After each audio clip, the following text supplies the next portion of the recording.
What's going on, guys, and welcome to another top 10. And today I'm bringing you my top 10 African players of all time. The African Cup of Nations is currently underway. Been watching it. When the tournament started, I watched like maybe 2 games of each of the group round, but now it's in the knockouts. I've been just watching the highlights, and yeah, after the first week or so, I just watched the highlights because the standard of it was not great. I think it is improving in the later stages now, but the standard of it has been a bit poor.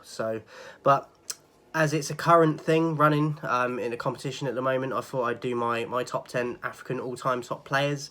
So I hope you enjoy it. Let's get into it. Number 10, Kanu. Now, you'll remember him from either Portsmouth or Arsenal. He was also at Inter Milan at one point as well, early in his career. But I remember him, one of them silky guys for a tall guy. He never had pace, but he was a little bit like a Berbatov kind of, but just tricky, technical, very quick thought. Do you know what I mean? Quick in his head, but not quick with in terms of sprinting and sprint acceleration, but tricky, and a player that probably clashed with managers at times because of how he was and how he played, but he would show up and do stuff and it would be entertaining. He was an entertainer at the end of the day, someone that a fan would love to go and watch live and in person, because there's not many players that have that charisma and, do you know what I mean, and can entertain like he did. So he has to make this list. Number 10, Kanu. Number 9, Yakubu. More of a more rounded footballer than Kanu, more of a goal scorer. He was built like a ball, very muscular, short but stocky, muscular, powerful, quick for someone with that much muscle as well. Could score headers. For someone of his height, he wasn't tall at all. He wasn't that tall, but he would score headers. And I thought he was very effective in the Premier League for the numerous clubs he played for. I remember him most at Everton. But a fantastic player, and one that I think goes a little bit under the radar and doesn't always get credit when I think he should. So for me, Yakubu has to be in this list, and he makes it in at number 9. Number 8, Hajj. Very controversial figure.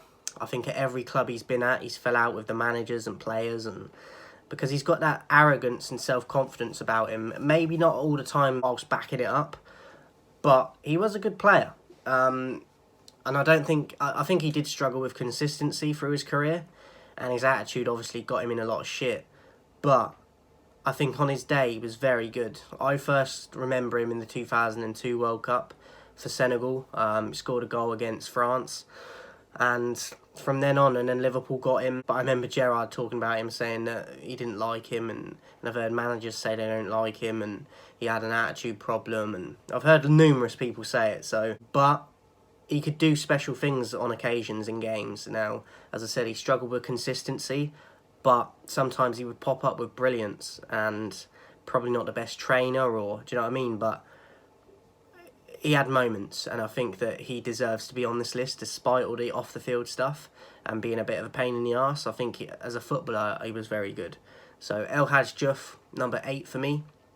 Number 7, now I'm not sure how you pronounce his name, but I think it's Gyan. He played for Ghana, and I remember him more from that than the club teams he played for. But I remember him for Ghana in the World Cup. I think he scored against Uruguay at one point. But I remember him getting a few goals in the World Cup, and I can't even remember what. I think it might have been 2010. But I just remember him. I think Sunderland bought him after that as well. He could bag a goal. He had a thunderous shot on him, pacey, quite tricky. And I thought he was just vital for his country in that World Cup that I first saw him in. So he had to make this list just on that basis alone. And I thought he did alright when he went to Sunderland as well. So Gyan, number 7.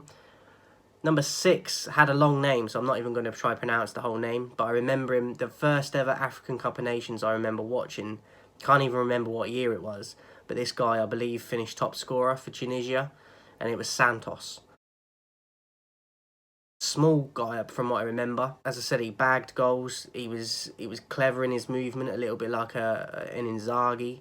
He was quite pacey from what I remember. But as I said, certain players stick out in your memory, for me anyway, growing up watching footballers, and he was one just randomly I remember from the first ever African Cup of Nations I saw, and I think they won it that year. But he was just seemed to be scoring every game, or literally nearly every game. So he stood out to me, and one that I remembered that I had to look up because I couldn't remember his name when he popped into my head, so I had to go and do my research, but then I found him. So Santos, number 6, and I don't think a lot of people remember him or know about him, so I wanted to throw him in there. Santos, number 6. Number 5, Essien. What a midfielder he was. Mainly for his time at Chelsea, I mean, but muscular, strong, aggressive, technical, but some of the goals he scored, like thunderbolts. And I think as just a midfielder, he was very underrated. A vital player in the team, even regardless of what manager it was. He was that important, I think, his role in the team. And I used to love watching him. As I said, he scored some thunderbolt goals. Yeah, he was just a very effective player. And he seemed to be like probably a nice guy off the pitch by what I remember of him. Like interviews and stuff. But on the pitch, you wouldn't want to go up against him and flying into 50-50s and like muscling people off the ball, and like you wouldn't want to go up against him. So Essien, very effective midfielder, very underrated. It wasn't just aggression. He was a very good footballer on the ball and everything. So Essien, number 5. Kocher at number 4. Easily could have been number 1 for me in terms of just the entertainment value he brought. Probably not. I don't think he was a terrible all-round footballer, but more of a majestic, tricky footballer than like he wouldn't just defend and all that. Like, do you know what I mean? He was a bit of a specialist. So Kocher, I remember just from his time at Bolton, to be honest. I have seen clips of him for Nigeria. He won Olympics with Nigeria, got a gold medal for that. And yeah, I just remember him for Nigeria as well, when he had the short, I think he had like ginger dyed hair at one point for them. But a tricky footballer, but I loved watching him for Bolton. I've even got a DVD that I still have that I bought when I was a youngster of him. It was like a skills DVD, and he's there teaching you tricks and skills and how to do them. And I still have that to this day. So one of the fondest memories of growing up watching a footballer in the Premier League. He brought that tricky style, one of the first at that level to do it for a team in Bolton who overachieved, we got to say, but he did it consecutively through seasons for them, even when they were struggling. And he was just an entertainer, one again that I would love to have seen in person, and I don't think I ever got the opportunity to. Yeah, one of my favourite ever in terms of a tricky and skills and tricks, one of the best ever. So Kocher, number 4. Number 3, Yaya Toure. For a couple of seasons at City, he was untouchable. Goals, clinch when you needed him to be. He was a leader on the pitch. He could score all types of goals. He was quick for a guy his size, strong, vital for City, and not so much for his country, even though he was a vital part for them. But I'm just talking about his time at City. Like, they got him from Barcelona and changed him a little bit. I think he was a bit more attacking when he came to City, or a lot more attacking, because he was more of a holder midfielder at Barcelona. But a great player, one that I miss to this day, especially for a guy his size to play like he did. It's not easy. I think he's one of the best to ever do it. So Yaya Toure, again, another one that could have been at number 1. And then it comes down to the bottom 2. Number 2, Didier Drogba. Got the chance to see him in person, and he actually scored against my team in person when I watched him. And he didn't even have a great game that game, but he still come up with his moment and got his goal. But just someone over the years that I remember from his time at Marseille, when I first saw him in the UEFA Cup. He scored against Newcastle, and I was like, who's this guy? And then ever since then, I watched him from then on. And then he went to Chelsea, did what he did. What a footballer, what a striker. In terms of power and technique and speed and agility, just all-roundness, quality. He's one of my favourite ever players in terms of in the Premier League for a striker. Clinch when it comes to cup games, the amount of like finals and that he won for Chelsea just with goals, unbelievable. And one that I miss dearly watching as well. Yeah, just some of the goals he scored. And he evolved his game. I remember he started scoring free kicks and all sorts later on as well. Come back to Chelsea for a second time and still did it at an older age, still performing at an elite level. And he was clutching cup finals for them, as I said, and league titles. So For me, Drogba has to be in. Unlucky not to be number 1. So Didier Drogba, number 2. And then number 1, Samuel Etto. A guy that I didn't see a ton of him when he was at Mallorca, or at Madrid for that fact, but when he was at Barcelona, the guy underrated, I think, in terms of that team with Ronaldinho, Xavi, Iniesta, Messi. Like, he scored so many goals and helped them in winning titles that I don't think he really gets the credit he should, because everyone looks to Ronaldinho or Iniesta, and Ronaldinho is my favourite ever player.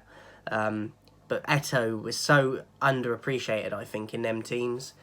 Helped, as I said, helped them win numerous titles while he was there, and won that goal scoring record you can't question. And he was doing it for Mallorca before he was at Barcelona, and he did it a little bit for Madrid as well. So yeah, doing it at Mallorca though is another thing. But then going to Barcelona and winning the titles he did, and he was very good for his country as well. Like, I don't have the stats for his country with me, but I know from watching him, I remember him scoring goals for his country.